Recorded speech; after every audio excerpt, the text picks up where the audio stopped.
দর্শক আসসালামু আলাইকুম। দেশে প্রবাসে যারা আছেন সবাই বিদেশে বসে দর্শক আছে প্রথম আশা গরিব একজন সুন্দর মেয়ে আমরা তার জীবন সম্পর্ক গেস্টের মেয়ে। তো বোন আসসালাম, ওয়ালাইকুম আসসালাম। কেমন আছো? ভালো আছি। ভালো আছো? নাম কি? জান্নাত। জান্নাত।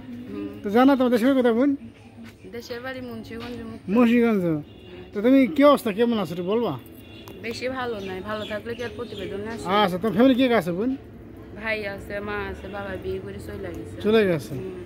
আচ্ছা আচ্ছা, ভাই কি বড় ছোট? ভাই ছোট, 10 বছর বয়স। ও, তুমি বড় না? জি। আচ্ছা, তুমি বাবা কি কাজ করো? আমি বাসা বাড়িতে কাজ করি। বাসায় কয় বাসায় কাজ করো? এক বাসায় কাজ করি, সেলাই এক মেশিনের বাসায়? কাজ জানি তো। ওখানে কয়টা দেয় সেলাই তোমাকে? মেশিন নাই। কয়টা দেয়? এই 5000 টাকা পাই। 5000 টাকা? এটা হয়? হয় না বলেই তো আইছে। আচ্ছা, একজন আচ্ছা। মনের মতো একজন মানুষ পাই, বুইরা হোক জোয়ান হোক, আমার পাশে দ্বারা আমার বিয়ে শাদী করে। তাই? তোমার বয়স কত ছিল তখন? আমার বয়স 18।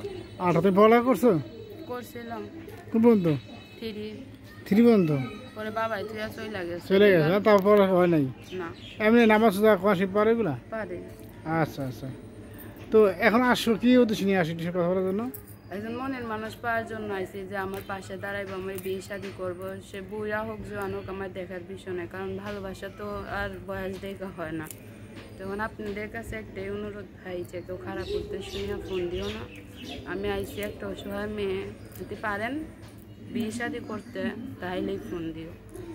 আচ্ছা আচ্ছা। তো বোন তোমার নাম্বার আছে? Phone number? নাম্বার দেবা একটু? তো দর্শক, নাম্বারটা আমরা পরে স্ক্রিন দিয়ে দেবো, আপনারা যদি আপনার সহায়তা করবেন, কেউ খারাপ প্রশ্ন করবেন না। তো দর্শক, যদি আপনার বিয়ে করছেন, নাম্বারটা থাকবে, নাম্বারটা দেওয়ার কথা বলবেন। আর যদি সাহায্য দেন তো নাম্বার দিয়ে আপনার যোগাযোগ করবেন। আর কিছু বলা তোমার?